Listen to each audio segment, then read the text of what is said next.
Olá, eu sou a Helena Dias e está começando mais um Trilhas do Nordeste. Aqui você encontra pautas, histórias e personalidades nordestinas sempre com o olhar do povo. Reportagens e entrevistas que falam sobre o Nordeste e dão evidência às nossas narrativas de fartura, resistência e solidariedade. Vem comigo! No quadro Sertão da Gente, vamos falar sobre educomunicação com a iniciativa Carrapicho Virtual lá de Juazeiro da Bahia. Já no território de solidariedade, a gente vai conhecer o Instituto Luz, que atua pelo acesso à água no sertão do Piauí. E no Aqui Pra Nós, a prosa é com a cientista política Priscila Lapa, sobre as perspectivas políticas para o Nordeste após o segundo turno das eleições de 2022. Já no Balaio Cultural, nós vamos conferir a cobertura da Romaria da Esperança lá em Juazeiro do Norte, no Ceará. E no Que Tu Indica, a gente também tem uma sugestão cultural cearense. A gente começa o programa de hoje no município de Juazeiro, na Bahia. O direito à comunicação é um direito básico e jovens da região que constroem o coletivo de educomunicação do Vale do Salitre, o Carrapicho Virtual, estão realizando um levantamento para saber como está a garantia desse direito em mais de 60 povoados da cidade. Vamos saber mais com o repórter Rodolfo Rodrigo.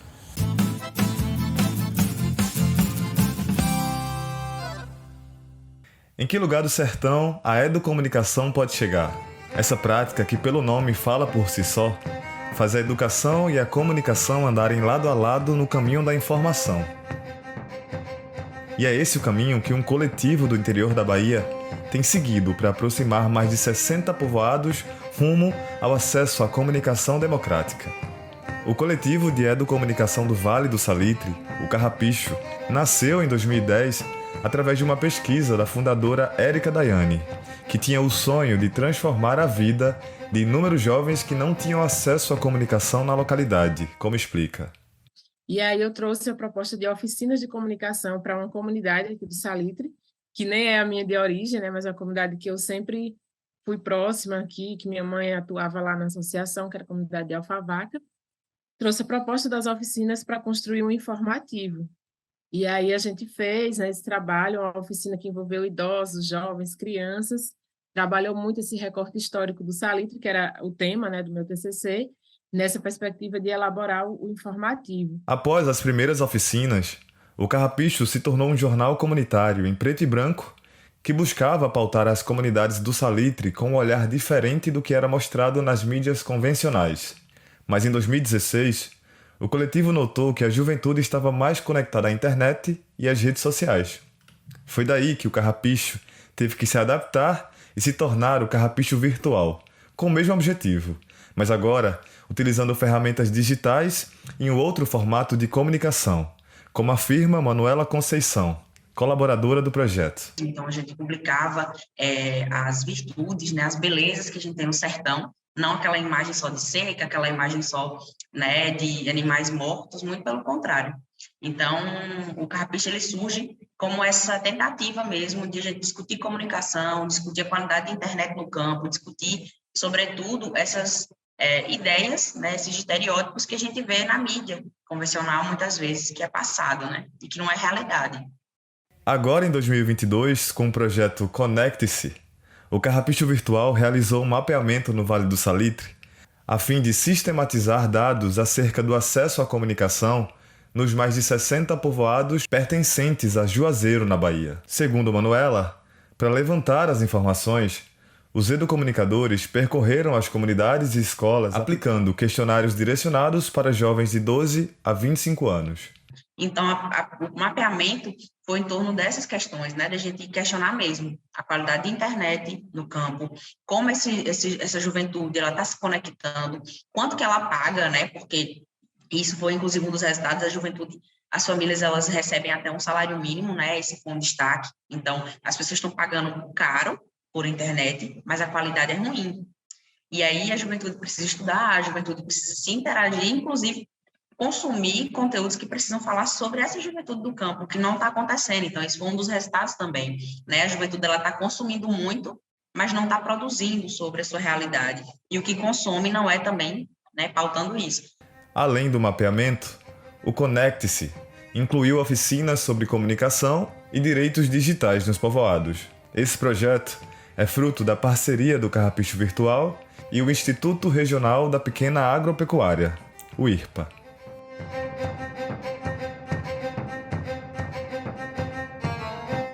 E agora chegamos ao sertão do Piauí para falar sobre independência hídrica. Você sabe o que é?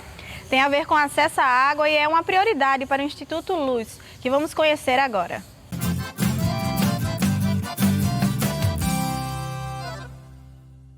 Atualmente, o Nordeste, em especial o Piauí, está no período do ano em que enfrenta maiores temperaturas médias e menores possibilidades de chuva.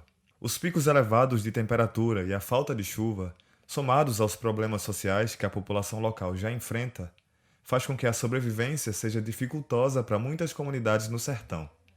Segundo o monitor de secas da Agência Nacional de Águas e Saneamento Básico, entre os meses de julho e agosto deste ano, 52% do estado apresentou áreas com seca, algo que não ocorria desde novembro de 2021.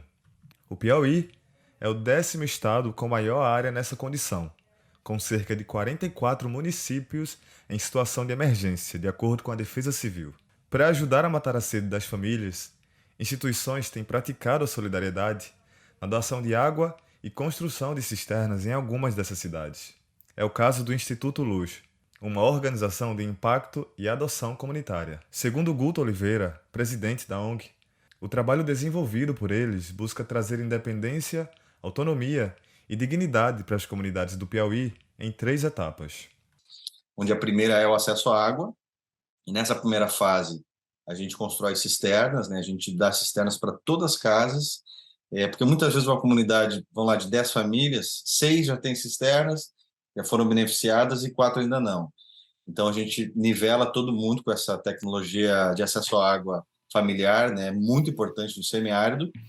Também a gente constrói poços, que são tecnologias já coletivas, e escava barreiros, né? Então, essa é a parte da segurança hídrica. Depois que a gente consegue instalar esse sistema hídrico resiliente, né? Como a gente chama dentro do Instituto, de acesso à água, a gente avança para uma segunda etapa, que é a segurança alimentar, onde a gente trabalha a implementação de hortas agroflorestais adaptadas ao semiárido, né? Com acompanhamento de agrônomo local, né? Tem todo um trabalho de monitoramento e manutenção.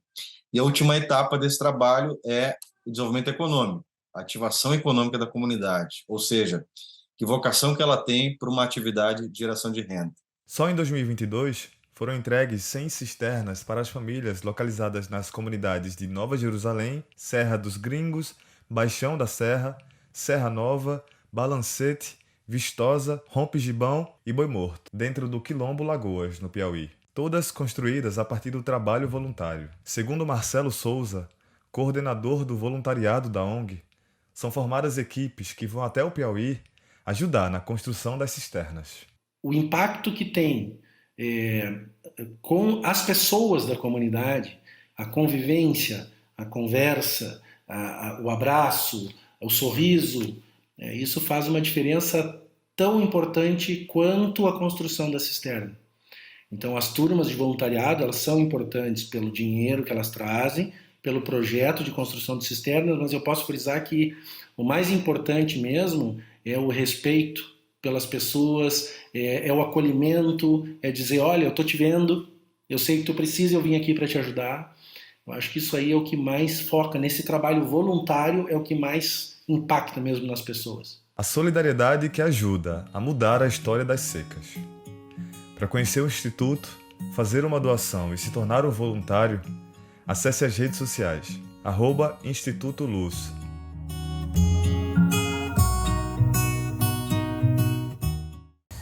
E voltamos com o Trilhas. E agora a gente vai para Pernambuco, em entrevista com a cientista política Priscila Lapa, sobre o papel e a agenda política do Nordeste após as eleições 2022. No último domingo, o Brasil elegeu Luiz Inácio Lula da Silva, do Partido dos Trabalhadores, presidente da República pela 3ª vez na defesa da democracia em uma disputa acirrada contra o bolsonarismo. Como esperado, o Nordeste continua sendo um reduto eleitoral do presidente eleito e nós vamos conversar sobre isso.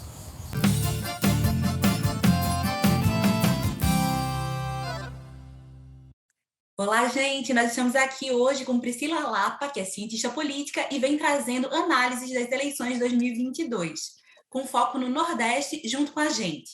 Bom tê-la aqui novamente, Priscila. Oi, Lucila, é um prazer conversar com vocês novamente e poder contribuir com essa análise. Priscila, a gente vem conversando muito sobre o Nordeste no processo eleitoral. Qual foi o papel da região na decisão do segundo turno das eleições de 2022? Olha, uma coisa importante, porque de fato havia muita expectativa sobre como se daria essa geografia do voto, né? O que é que a gente tinha a observar? Votação consolidada do ex-presidente Lula, do agora presidente eleito Lula, no Nordeste, uma redução dos apoios históricos do PT na região Sul e Sudeste, e um avanço do bolsonarismo, né, consolidando nessas regiões e, ao mesmo tempo, também, olhando para os números do primeiro turno, uma certa concentração de votos para Bolsonaro também em pequenas cidades, onde ele antes, na eleição de 2018, não tinha sido tão bem votado. Mas, olhando para os resultados finais, tem um dado que tem chamado a atenção, né, das análises, que foi justamente uma pequena redução de votos, né, de Lula no Nordeste e um aumento de votos dele na região Sul e Sudeste. Né? Então, o que é que a gente pode dizer? Que houve uma movimentação fora daquilo que estava, né, assim, imaginado, né, esperado, como geografia, como algo consolidado do voto, que vai ainda ensejar muitas discussões e muitas análises. Já deu para entender que o combate à fome será uma pauta central para o presidente eleito, Luiz Inácio Lula da Silva. Quais temas você também apontaria como prioridade na agenda política, especialmente aqui no Nordeste? Essa pauta do combate à fome, ela foi tratada no período eleitoral e, na minha percepção, de forma muito superficial. O problema foi trazido, né, por Lula. Esse problema foi, em um primeiro momento, inclusive, negado por Bolsonaro, dizendo que não era bem assim. Para fazer a defesa é difícil, para uma pessoa que está disputando a reeleição, para o incumbente admitir os problemas que estão acontecendo, né? Geralmente ele tem dois caminhos discursivos: ele tratar isso como uma herança do passado, que ele não teve os elementos de gestão suficientes para resolver, o tempo hábil para resolver, ou ele tratar isso, realmente tentar minimizar o problema. Mas o problema está aí, né? Não é o processo eleitoral que vai desmentir o que é realidade. O Brasil voltou ao mapa da fome, e isso pode também ter sido um dos impulsionadores do voto em Lula, tá? Então, não tem dúvidas, ele falou isso no seu primeiro discurso, no discurso como eleito, de que vai priorizar esse problema, e eu acho que isso é um caminho, inclusive, que ele vai utilizar para gerar um efeito imediato, para que as pessoas absorvam imediatamente a imagem do novo governo, né? Dando a entender, porque eu tenho dito em algumas análises que Lula não vai insistir na pauta de costumes. Esse não é o caminho. Primeiro, porque não é historicamente onde ele milita, não é dessa forma que ele se forjou como ator político. A experiência dele para conduzir economicamente, conduzir um caminho que no curto prazo possa já impactar nessa questão da redução da fome e da miséria, será provavelmente o caminho de construção da agenda do novo governo Lula, né? A xenofobia no debate eleitoral não vem de hoje, mas nessas eleições tão acirradas ela se fez ainda mais presente.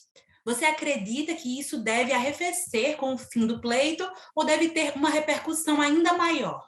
Essa associação entre o Partido dos Trabalhadores e o Nordeste, isso não começou de hoje, desde que o PT realmente se tornou um partido competitivo nas eleições nacionais, que isso é apontado. Agora, não podemos negar que nos últimos anos o bolsonarismo se encarregou de dar um outro tom a essa discussão, que já tinha áreas de xenofobia, que já tinha um pouco desse incômodo, né, enquanto de não entendimento enquanto nação.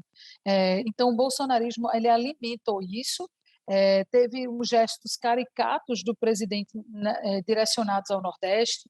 Nesse final, nessa reta campanha, no segundo turno, até as músicas, os emblemas, eles traziam um Nordeste um pouco caricato, né? Quem é da região sabe, né, como é que de fato se representa, né, de que muitas vezes nós não nos identificamos com esses símbolos que são colocados, e não só por campanhas eleitorais, mas por novelas e filmes que tratam a região de maneira caricata, mas o fato é que isso como provavelmente o bolsonarismo não é algo que vai se dissipar apenas pela derrota de Bolsonaro. A derrota de Bolsonaro não enterra, como as pessoas têm dito, né? Ela não enterra o bolsonarismo. Priscila, quais são as perspectivas para 2023 sobre a relação de Lula com a região e a respeito da articulação regional entre os estados, a exemplo do Consórcio Nordeste? O Consórcio Nordeste, ainda que seja passível da gente observar uma série de necessidades de aprimoramento na sua forma institucional, no seu formato de atuação, mas, sem dúvida, ele é uma das inovações mais interessantes no Brasil dos últimos tempos, provando que as concertações políticas que existem têm as naturais, as que são previstas até pelo próprio desenho constitucional e federativo que nós temos, mas você pode ter um outro conjunto de governanças que podem se formar a partir de pautas comuns, de problemas comuns, e se isso for aprimorado, se a gente tiver um mecanismo de aprimoramento da prática disso como política pública, certamente a gente pode estar diante de uma solução estruturadora para problemas que individualmente não conseguem ser resolvidos. Priscila, a gente agradece a tua participação aqui no Trilhas do Nordeste mais uma vez e até a próxima. Eu que agradeço e eu estou sempre à disposição. É sempre bom falar de política e falar da nossa região. E estamos de volta com o programa. Chegamos ao Piauí. A gente teve o recente feriado de finados essa semana, mas vocês conhecem as tradições religiosas que envolvem o período dessa data? Vamos saber mais sobre a Romaria da Esperança, que aconteceu presencialmente no estado pela primeira vez depois da pandemia.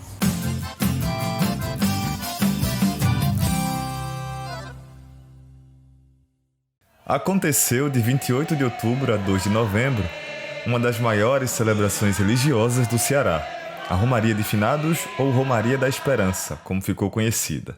Juazeiro do Norte, que é famosa por durante todo o ano reunir milhares de católicos que vão à cidade em busca de fé e orações, celebra esse ano a volta do encontro presencial dos devotos de Nossa Senhora das Dores e do padre Cícero Romão, o padre que deu origem às celebrações.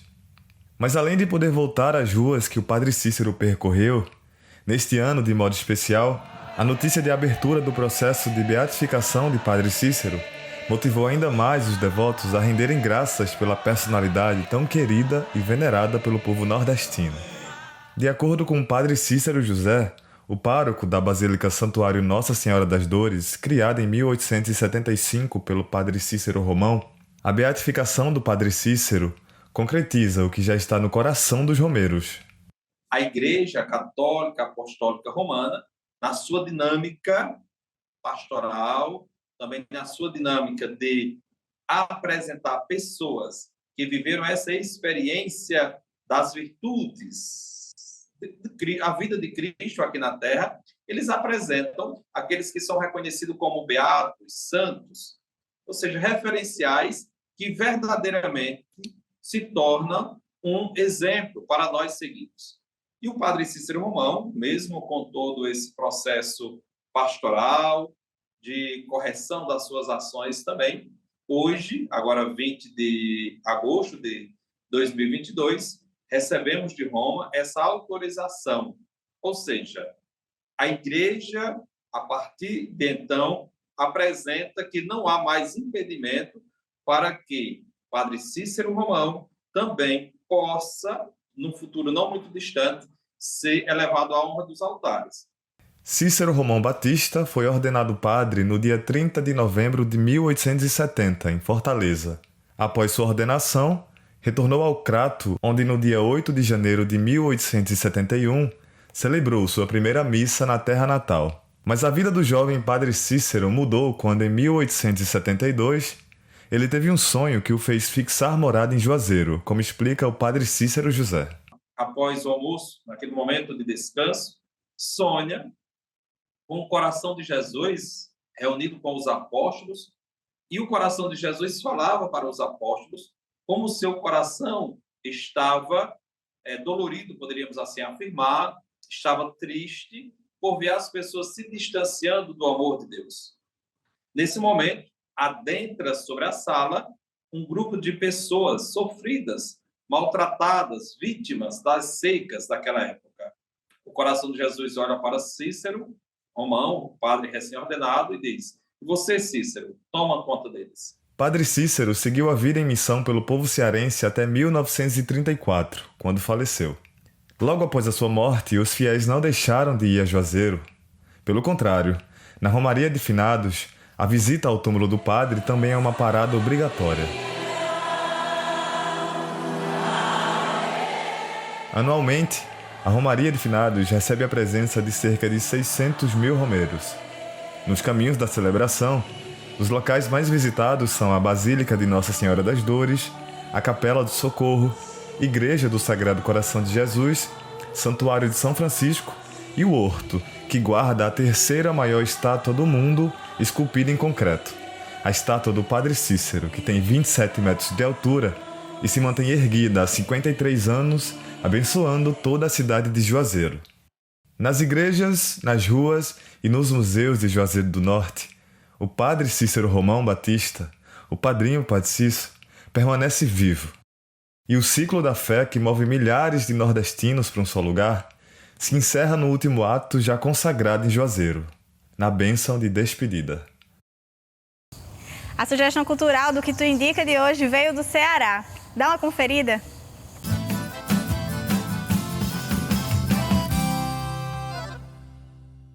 Olá, meu nome é Daniela Leal, eu trabalho com marketing digital e a minha indicação de artista cearense é o quadrinista e ilustrador Daniel Brandão.